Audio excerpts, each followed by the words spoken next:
And we're back for episode 200. Marc Surdyka is here with us. Marc, how are you doing? I'm doing well, Chris. It's kind of crazy to think that it's been 200 episodes now. When we first started this podcast, I want to say we were doing one episode a month. And then we started doing two episodes a month. And then, obviously, since you've been the host, we've been doing one episode per week. So, yeah, time flies. Yeah, that's wild. Y'all initially started the podcast during COVID, correct? Or was it right before COVID? I don't recall. Hard to say. Yeah. Well, 200 is a lot of episodes. And today, for episode 200, we're spitting around different ideas of what to chat about. And I ended up coming up with the idea of discussing an Instagram post that I posted a month or two ago that I think is just a good kind of reflection episode and that I think should be a good discussion. So I'll primarily be leading this conversation, but Marc, I'd love to hear your thoughts throughout some of these kind of reflections. But we're going to dive into what you didn't learn in PT school or Chiro school or really any healthcare education. I don't think a lot of these things that we're going to discuss really are taught or expressed, and it may not be the fault of the education. It's just the reality of not realizing or feeling these things until you're in clinical care. So there's 7 main kind of areas or things that I've noticed over the past 3 years being a clinician, and I think it's going to feel really relevant to a lot of other healthcare providers and clinicians. And I want to caveat that these are my experiences, they're my perceptions. I don't have a lot of answers or solutions to some of these things I'm bringing up. They're mainly observations and ways I've tried to cope or manage or kind of move forward.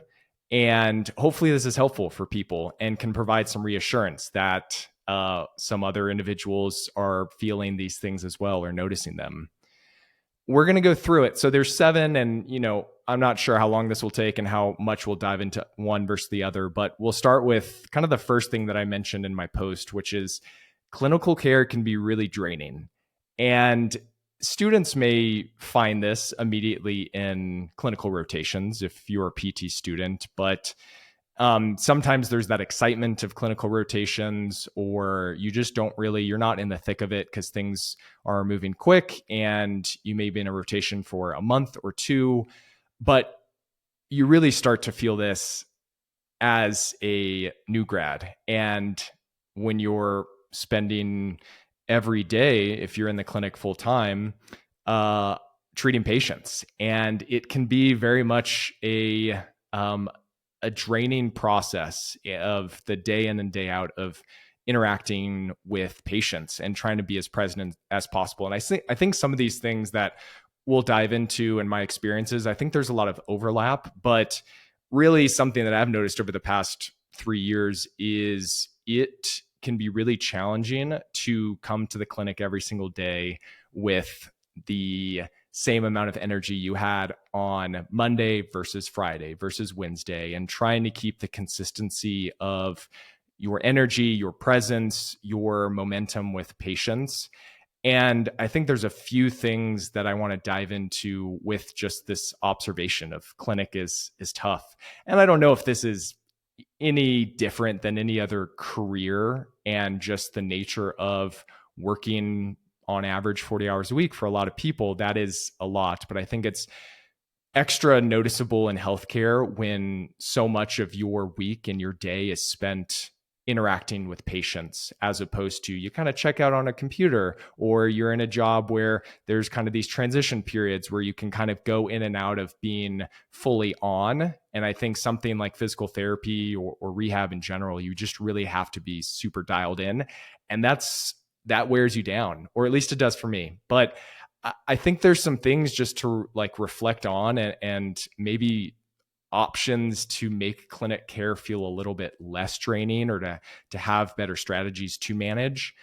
I think one major thing is the clinic environment and the clinicians you work around. If you're in a facility and in a setting where you're seeing 20, 25, 30 patients a day, and it's so much interactions, that's very hard to overcome. So some of this is really challenging to find ways to make it more sustainable if you are in a facility where you just have such high patient volumes. And I have a ton of empathy for clinicians that are in those settings, and maybe that's their only option of the city or the region they're living in, and this is the best opportunity for them. But having facilities where you have a little bit more of a sustainable caseload or schedule can make the draining nature of a week a little bit maybe less draining or more tolerable.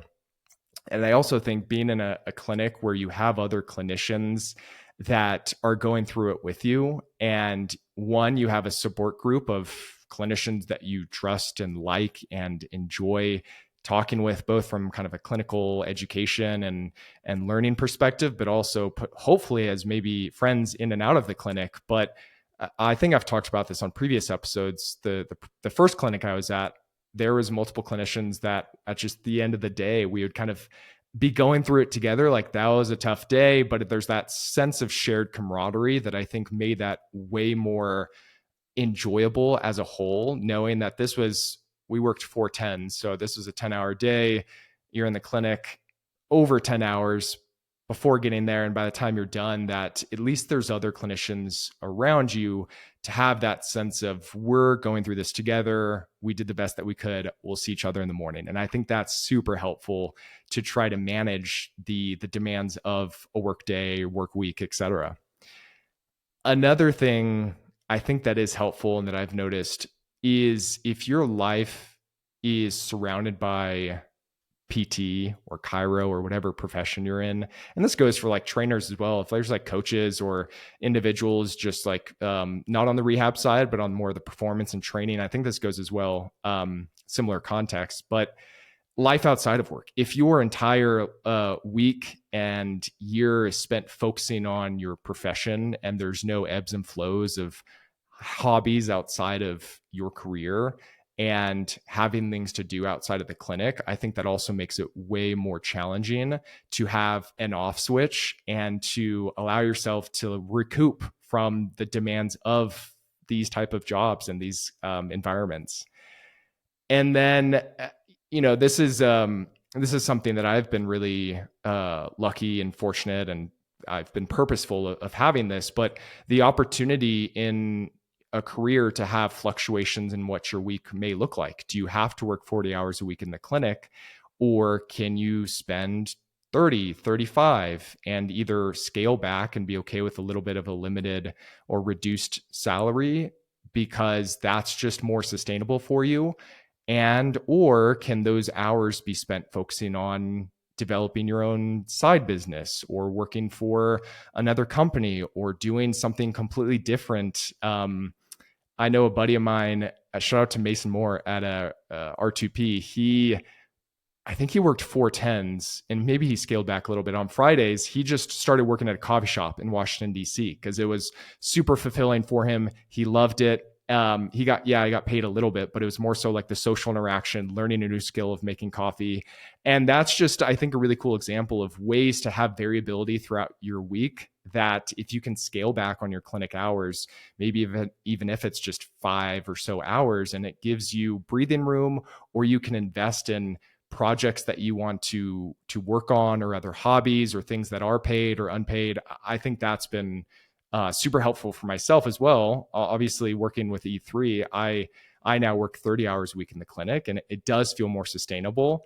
And I know not everyone can do that, and there's certain demands, but I think realizing that clinical care for someone throughout the course of their career, I'm only 3 years in, but people that are in it for 5 years, 10 years, 15, 20, props to clinicians that can stay in the clinic 40 hours a week for their entire career. But I know that it is tough, and that's why a lot of people will look into director roles or back into academia, or these things that can kind of supplement the true stress that does come with seeing patients 40 hours a week.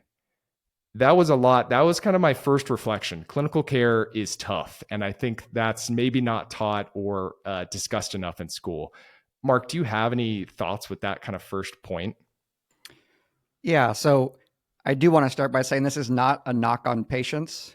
If there are any current or former patients listening who have been in physical therapy. It's just difficult being empathetic 8 hours a day or 10 hours a day, especially like you said, if you have a high volume of patients and you're trying to be empathetic with 20 people, but there's a lot going on. It's difficult. And I think there's going to be some other things that tie in with that.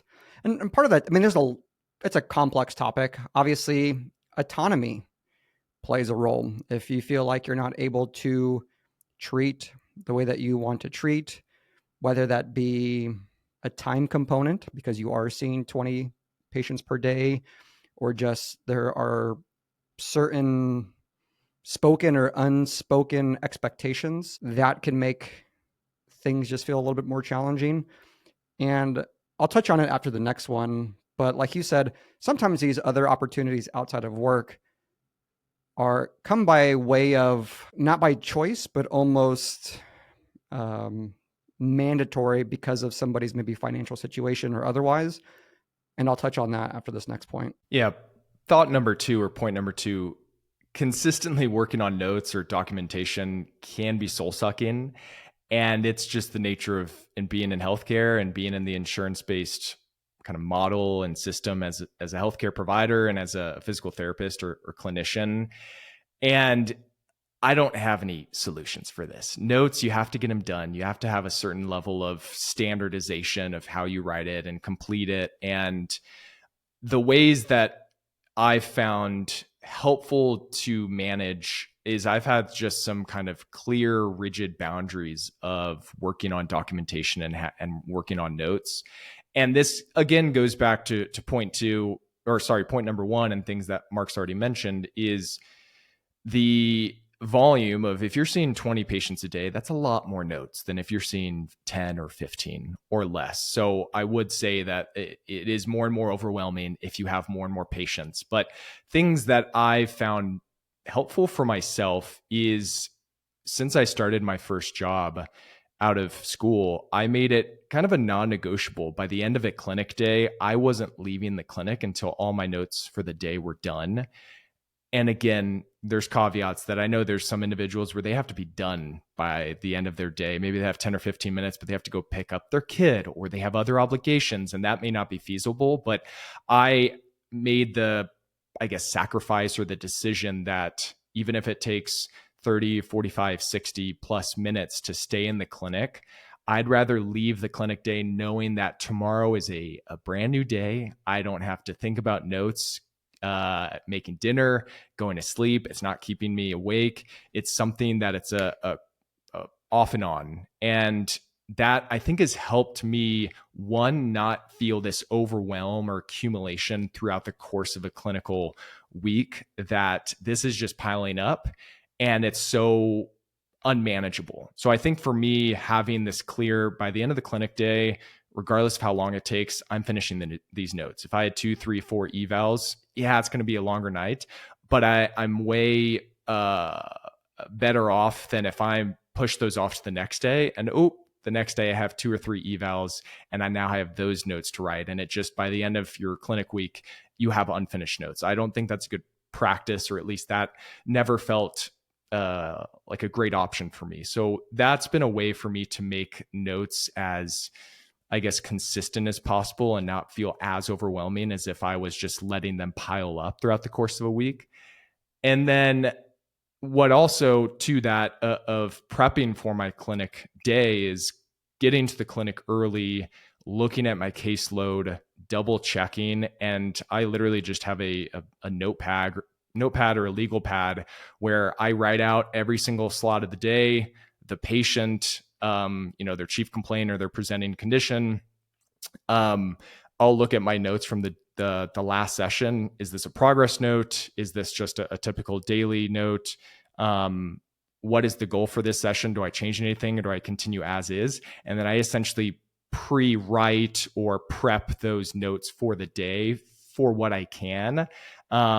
And each documentation system is obviously different, but doing some of that front end work and also just being reflective on or preparatory for the clinic day before you start and see your first patient, as opposed to very reactive.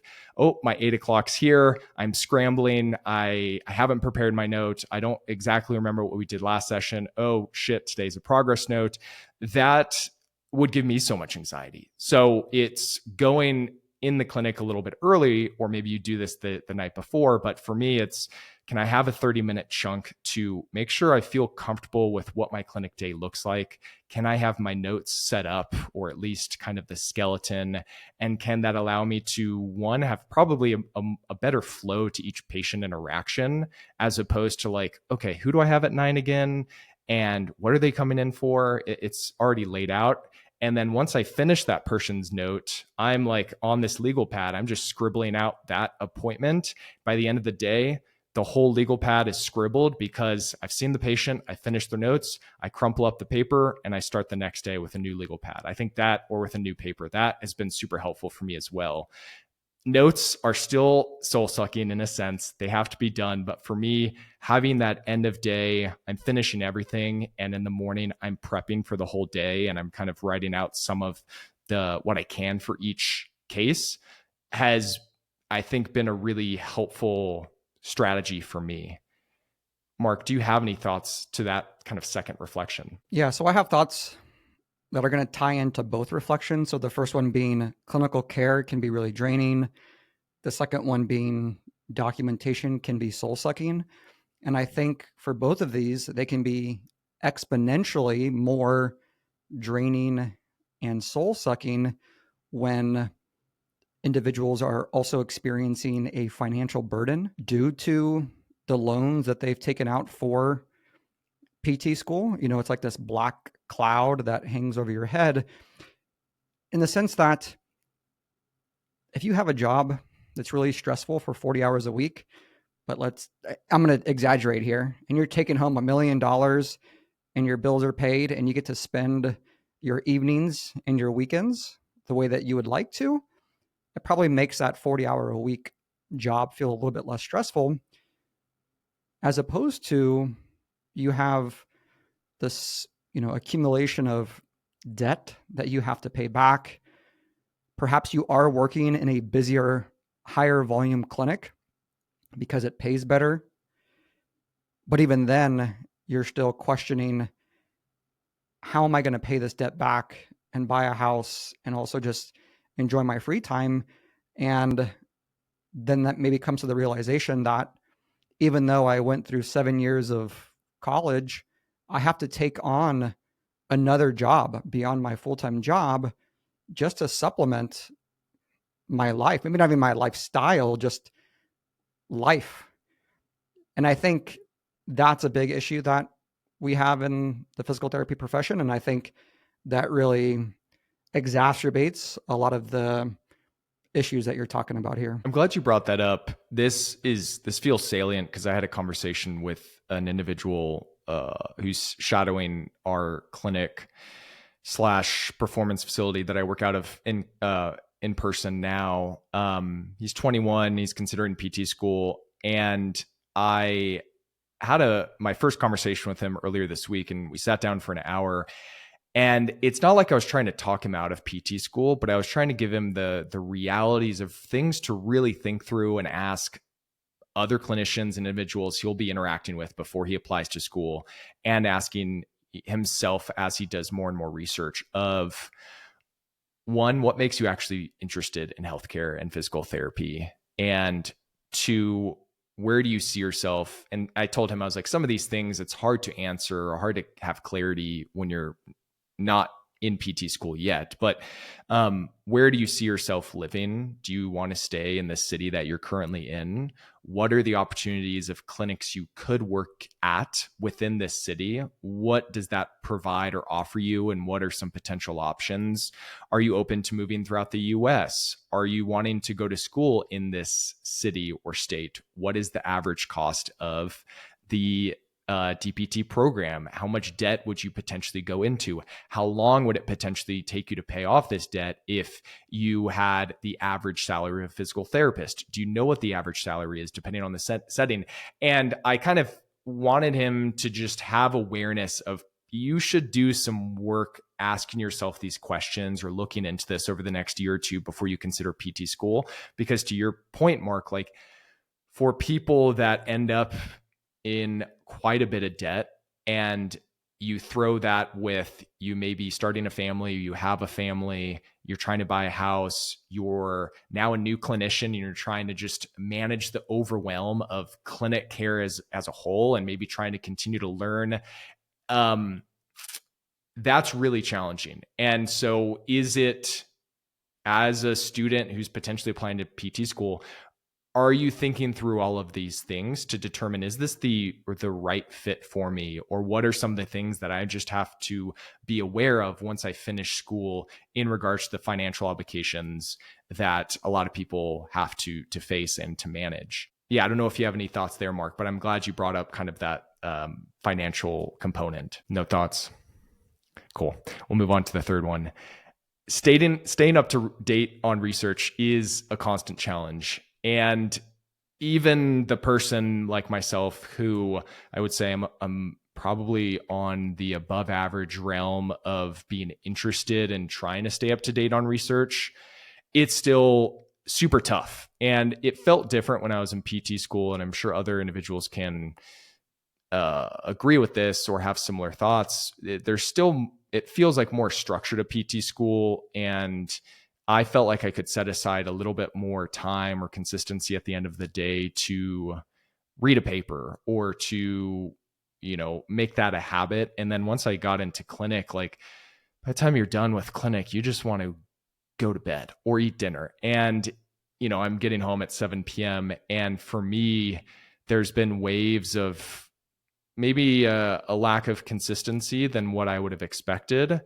But I think there's strategies for clinicians like podcasts, like E3, to make it much more digestible and approachable, to find ways to stay up to date as much as they can, whether it's listening to a podcast on their morning commute or on the way home, or starting or working in the clinic on a journal club for the clinicians around you, to have kind of a forced every week or every month, whatever it is, let's sit down and talk about a paper, or subscription to continuing education groups that allows you to watch or listen to a masterclass or a summarized or kind of clean version on a topic, or condensed version that maybe can let you absorb a lot of really useful information in a shorter amount of time. And there's a variety of ways to go about this, but I just want to admit that like reading and staying up to date on current practice and best practice is really tough. Like we're talking about already, that especially if you're in a really high volume clinic, or you have family demands, or just life in general, you may not have an hour a day or an hour a week to feel like you can devote to it. But are there these more approachable or shorter form ways to go about still feeling like you are moving forward in your understanding of the research, and from kind of great clinicians and experts? And I really do think podcasts do a great job of that. Having a membership to a type of continuing education group that you can devote, once a month to watching or listening to, or being in a clinic that fosters clinical conversations and growth, and setting up journal clubs or conversations once a week or once a month, whatever it is. I think those are ways to continue that habit, or develop that habit if you didn't have it in PT school. And it just may look different. Do you have any thoughts or recommendations there, Mark? We're recording this on a Friday. Some people would, love having a glass of whiskey and reading a few papers on a Friday night. I'd rather sit down with a bag of candy and watch a movie. The E3 and E3 Rehab stands for Empowerment Through Evidence-Based Education. And I'll still be the first one to say, if you're a clinician, you're a student, don't stress yourself that much about trying to stay up to date with all of the research, because one, it's impossible. And then two, research shouldn't swing the pendulum in terms of what you do all that much. So if you're not reading a paper every single week or whatever your goal is, like Chris said, there are other alternatives, but things that people argued about 30 years ago are still being argued about today in terms of best practice for physical therapy. The only difference is that it might even be more polarized than it was 30 years ago. So do your best to feel satisfied with yourself and satisfied with your ability to provide for the patients that you work with, but also don't beat yourself up, especially if you are struggling because of all of these different points that Chris is talking about. I also think that what can be helpful when you are in clinical practice, at some point, or in some sense, it feels a little bit more salient to read or dive into certain topics because now you're treating patients. So what's been helpful for me is on a very tricky case or a new surgery that I haven't seen before, or the specific encounter that I'm struggling with the most, I will spend majority of my time and effort in the research or listening to podcasts on that specific topic. And that I think is also helpful as a clinician of, okay, I'm going to kind of stabilize my understanding on a variety of things at this point.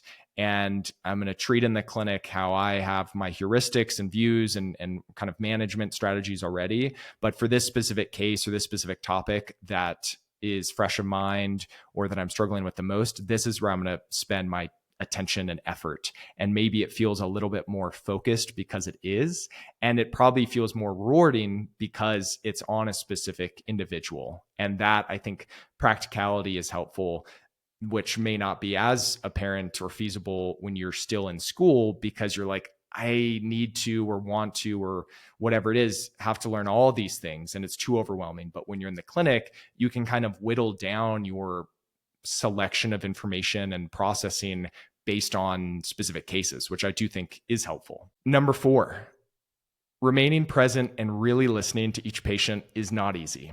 This goes to some of the earlier points or thoughts, especially number 1, clinical care can be really draining. Mark already alluded to this, but if you're seeing 20 people, it's super hard to stay present. And even if you're seeing 10, a long clinic day, multiple days of the week, it's really challenging. And I think for me, what's been helpful is just being aware of like when I'm tuning out, when I feel like patient has been talking for a few minutes and I'm not really like processing what they're saying, just having the reflection or awareness of like, I'm not doing my best right now, or this is really challenging for me to be present because I'm drained. And knowing that that's the case, trying to kind of come out of it or do the best that you can to find ways to keep yourself engaged and to realize the patient in front of you is still the most important thing. And this, I think, is a common saying like in coaching and training, but like your end of the day 5 p.m. patient or 4 p.m. or 6, whenever your last patient is, like they shouldn't necessarily know that they're your last patient. You should have the same level of hopefully presence and attention. And sometimes that's just not the case, but can you act and present yourself and be in a way that you're doing the best you can towards the end of the day or towards the end of the clinic week, but also kind of giving yourself some slack where some sessions are harder than another. You just had 1 or 2 evals back to back to back. Those were challenging. And then you have to go straight into another more demanding case. Like trying to keep that consistency for hours on end is super tough. And I don't know if I have any solutions or answers to this, but I think one of the best things we can do with the time we have with patients is to really listen and be present. And that's really cognitively demanding as opposed to just going through the motion and, just kind of half listening, half not. You're not really present, but truly like sitting and listening. One, I think patients can definitely tell a difference, and it matters a lot. And I think it really does show when clinicians or healthcare providers are truly paying attention and asking good questions, but also cutting yourself some slack to know that like every single patient of every single day of every hour, trying to do that at all times is super tough. And there's going to be times where your energy and attention is going to fluctuate, but being aware of when that's occurring, trying to do your best to still be as present as possible. But know that, again, to the volume and to the nature of this career and interacting with humans, it is a constant challenge to try to be as present as you can. Mark, you have anything to add to that one? Yeah, I always think it's helpful to try to connect on a personal level, whether you're learning about hobbies, movies, music, video games, books, or their professional career and taking an interest in that and then following up on that. Once again, it's harder in a high volume clinic where you have less time and it has to be pure clinical work. But having that therapeutic alliance is obviously very important for a person's care, or it can be. The other thing is, it's kind of interesting because this dynamic has somewhat changed over the past 4 or 5 years, because now there's also remote clinical care. And it's not always the case, but oftentimes those remote cases there's less distractions, right? It's just like you in a quiet room and the other person in a quiet room, and you're just looking at each other through a screen. And you almost have to be more present, because sometimes there's those awkward moments where there's a little bit of lag, or you mishear them and you talk and then they talk and then there's a pause, but you're really trying to like get that flow down between the communication. So yeah, that's been interesting too, is just a different dynamic of being in person versus being online. Number 5, navigating difficult conversations is messy. The nature of healthcare and working with humans and talking about injuries and their body and rehab, all these things, it's so hard in all situations and encounters to have perfectly smooth, seamless conversations. Both parties or all the parties are on the same page. There's going to be times where it's really tough to, one, discuss a certain concern, or to bring something up, or to ask a specific question that you're maybe nervous about asking, or you don't feel comfortable, or a patient brings up something that you don't know how to navigate or how to respond, or you need to have a conversation with an adolescent's parents about something you're concerned about the child. And there's so many different contexts and situations where it's tough to discuss a variety of things. And what I've found is that the exposure to these conversations and kind of embracing, like, this isn't gonna be the easiest conversation to have, but the more that I practice this throughout my career and the more I reflect on how that conversation went, the better I can do to iterate that process and make it a little bit smoother the next time. And there's just going to be some clunky moments. There's going to be some things that, like, I don't have answers to, or I ask a question that I could have restated it better. Like, there's all these things that I reflect on, like, this could have been better and it could have changed. But the nature of conversations and interactions with people inherently is tough, because you're interacting with a person, and kind of accepting some of that discomfort has been helpful for me. I also am aware that a lot of these difficult conversations, there's some of the most valuable times or moments with patients of bringing something up that you may be a little bit nervous about, or a conversation that could be way easier to just not bring it up, whatever it is. And maybe the people listening to this, they have different ideas in their head of, like, different uncomfortable or difficult conversations they've had, or ones that they're meaning to have. And for me, it's just, I think, one, now 3 years out, like, each year gets a little bit better, but knowing that there's going to be times where these conversations just aren't going to go as clean as you would hope for, but you brought it up, your concern about something, your question about a specific, health, whatever it is, it just, I think it does get better over time. And the more you practice it, and the more, interactions you have, the more you just have exposure to the difficult or messy or awkward conversations. What are your thoughts, Mark? How has it been for you over the course of, being a brand new grad to where you are now? Does it feel any easier? Is it still challenging? What advice, if any, or reflections do you have on this topic? There's always going to be challenging conversations, but it is one of those things that you probably learn best through doing. You have to make those mistakes. You have to make the mistake of a patient telling you, yeah, I think my SI joint is out of place or my rib is out of place. And then as a clinician, when you learn that that isn't the case and you tell them, well, actually it isn't out of place and this is why.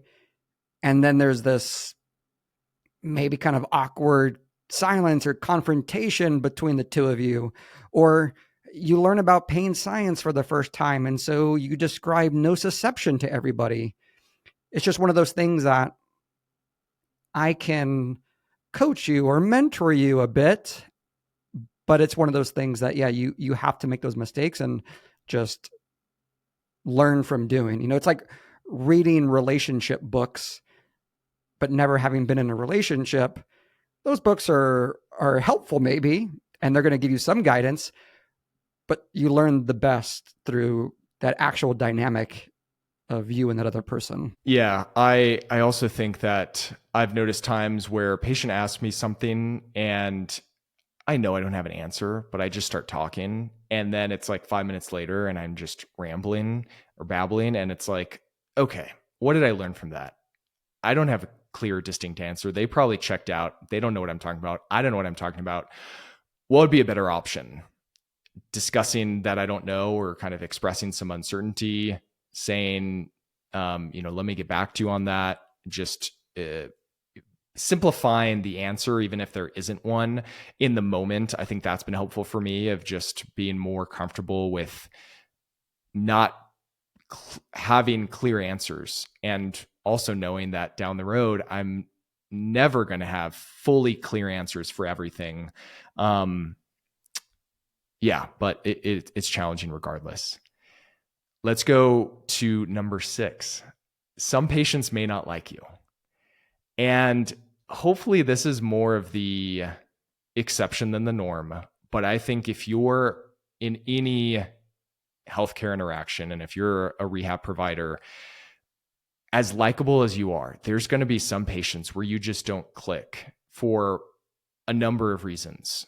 And my hope is that I have great encounters and great rapport and a great strong therapeutic alliance with every patient. But for so many different contexts and reasons, there's just going to be clunky interactions and personality differences and expectation differences where you may not be the best match, or you didn't present yourself in the way that you were hoping, and they, that initial interaction left a bad taste in their mouth, whatever it is. But having the maybe level of acceptance that in an ideal world, every patient has a complete love and trust and respect for you as a clinician and your process. But knowing that the reality is there's going to be times where a patient's frustrated because let's start with like the logistics of a clinic where it's a super busy clinic. You're booked out. You can't see that patient for 2 or 3 weeks. They're pissed off at you because you don't have room in your schedule, even though it's really not in your control. There are these external kind of scheduling logistics where a patient may get frustrated. You are discussing maybe best options to manage whatever they're coming in with, and they really want XYZ thing that maybe either you don't perform or you don't know is the best option for them, giving your time with them, and they're frustrated because you don't want to do XYZ thing. You just don't vibe with this person's personality. Like, they're super talkative and you're not, or they're super, super quiet and you don't know how to manage some of that silence, or it's an age or population demographic that you're not used to working with, and you just can't, have this perfect molding of trust and rapport, a good relationship. I think those are the times where it's leaning on other providers, maybe in your clinic, that may be a better match, or being okay with a patient that may leave after a visit or two because they found a better option, or they just, it was obvious that this wasn't going to be a good match moving forward. And I think there's some contexts and instances where you can minimize or avoid some of these circumstances or situations, but I think there's going to be inevitable times where it's just not going to be the ideal circumstance. And I think that's okay. Hopefully it's not 50% of your patients, 20% of your patients, 10. Hopefully it's, once every now and then that this occurs, and it is rare, but I think that the false maybe hope of everyone's going to love me or everyone's going to have a phenomenal response with our interaction, I think that may be almost impossible to achieve. Yeah, you do your best to be a chameleon, but you don't always know either if someone doesn't like you. It's not like they're always going to be leaving you a Google review or a Yelp review. They just might not come back. And so in this instance too, I think it's helpful to be okay referring out if you feel that. If you have a coworker that you think they'd be better suited to see, or a referral down the road, that's okay. You want to put the patient's needs and goals above, maybe your own ego or whatever it may be. But if you have to refer out, sometimes that's necessary, as long as you think that's what's in the best interest for the patient or the client. All right. Last one, number 7. Not every patient will improve. This has also been tough, and something that I've just, dealt with more the further I am out of school. Again, maybe similar to the previous point of number 6, like trying to control these outcomes with every single patient and try to have perfect, ideal,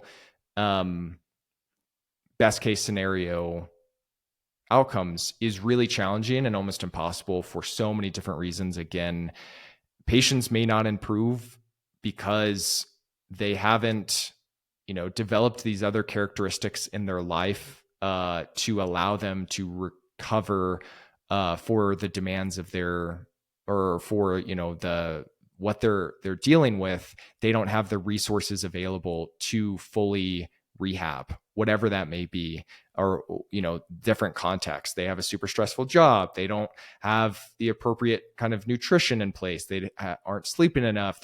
There's these resources or reasons that is maybe hindering their progression in rehab. 2, they financially don't have the means to consistently come in for rehab or go to the gym or do these things that may set themselves up for the best possible outcomes.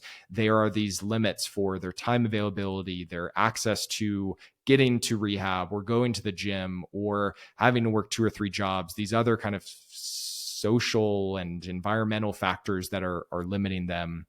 The nature of re-injuries, even if you have a great rehab with a patient, you discharge them and then they get injured again, or they have a new injury. It's what we talked about in a previous episode with Rula Katsufaki. It's sport and life is inherently chaotic, and we can't completely eliminate and avoid all injuries, especially for an active population.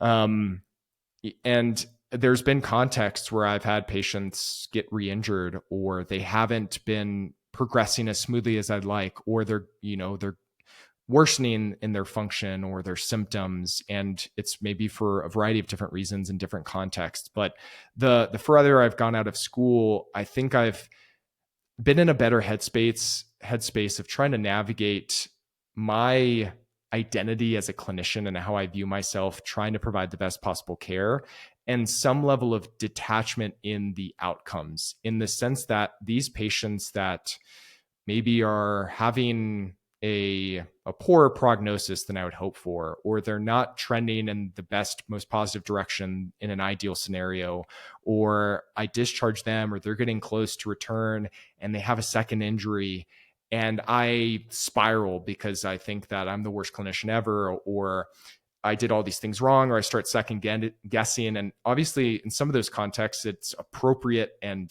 useful to reflect on, is there anything I could have done differently in these interactions? But also knowing that I may have tried the best with what I could, and I provided the best guidance, and we had all the resources, but there were all these other reasons why this may have occurred, or these things aren't going the way I'd like. And I have some level of, healthy and appropriate detachment from that and being okay with that. And I still think that's really hard because clinicians want everyone to get better, but knowing that there's so many things outside of our control and also outside of the patient's control or within their control, but that you as a clinician or healthcare provider or coach, you can't control. And knowing that you feel comfortable and confident with what you can do and what you can control with them, and that's the best that you can do. I think that's helped me kind of balance these interactions where I wish they would have gone better, but now I can kind of step back and have a little bit of distancing from, just because this person isn't where ideally they could be, or they had a secondary injury, this doesn't make me a horrible clinician. This happens even to the expert clinicians or the expert researcher clinicians that are, doing all the things that you look up to. They still have individuals get re-injured or don't have amazing outcomes. So that over the past few years has been helpful for me to try to cope or rationalize not spiraling when situations like this do occur. Yeah. For any clinician who's in the clinic 40 hours a week, no one is having a 100% success rate. And any clinician that says that they have a 100% success rate or portrays themselves as having a 100% success rate, whether it's like in the actual clinic or talking about this at a Con Ed course, it's just not the case. And maybe they have some blind spots there. And I wish I had an answer for this, but I've lost sleep over patient outcomes. I've lost sleep over podcast discussions. Like, you want to do your best. And like Chris said, you try to detach yourself from the outcomes a bit, but it's hard because there's that balance of detaching yourself, but you don't want to see these people as just body parts, right? I have 4 shoulders today. I have a knee today. I have, this person, and you want to see them as people, and you want to be empathetic. And part of being empathetic is really connecting with them on that personal level and having a vested interest in them getting better. But then if they don't get better because of whatever variable, you also don't want to beat yourself up over it. So I don't have a good answer here. It's a really difficult yin and yang, ebb and flow, however you want to describe it. But it's definitely one of the most difficult aspects of patient care. Yeah, I also think that to maybe the first point, like clinical care can be really, really draining. There are some days or some weeks or some periods where your caseload, like it feels like every patient is struggling more than you would hope. And you had like your whole clinic day, everyone was flared up. This person, you were concerned that they maybe retore after the surgery, or, something's being compromised, XYZ. And it just feels like you're not doing anything right. And then the next day, everyone's doing great. And it's just, I think also this accepting that there are these ebbs and flows to the clinic and to your caseload, and there's going to be more challenging patients and cases and more complicating interactions or complex. And some days are going to feel a little bit smoother and a little bit less, demanding or draining for a variety of reasons. And then some days are going to feel like they just beat you down because every single patient, it felt like this was not how I was hoping, or this was just more challenging, or they have flare-ups, and those are really tough. But also knowing that like these things will come and go, and being okay with that, and realizing that, I think, is also helpful. Those are my kind of 7 reflections. There's so many more that I probably could have, but I feel like a lot of these points, most probably providers can connect with at some level, or some of these things they can connect with. And it can hopefully provide some comfort that like having this conversation and bringing it up maybe allows people to feel better about the things that they are concerned about as well. Marc, do you have any other final thoughts or recommendations before we wrap it up? No, this year marks 10 years since my graduation from PT school. So it'll be interesting to hear on episode 300, when you're 5 years out, what else you've learned. Yeah, totally. Yeah. As of this recording, I'm almost 3 years out of school, which in some sense has gone by really quick, and others it's gone by really slow. So yeah, when I'm 5 years out, 10 years out, what all has changed? But I think continuing to have the discussions about honesty and accepting times where things aren't going 100%, or things you've changed your mind on, or these, not everyone's getting better, or not portraying rehab as everything super smooth, and just having these honest conversations and reflections, I think, is valuable for students and clinicians. And so I hope people found this beneficial and useful conversation. Episode 200, we'll call it there. Episode 300, we'll see, what we chat about, whatever that is, 2 years from now, 2027. Wild. All right, Marc, thanks again. We'll call it there.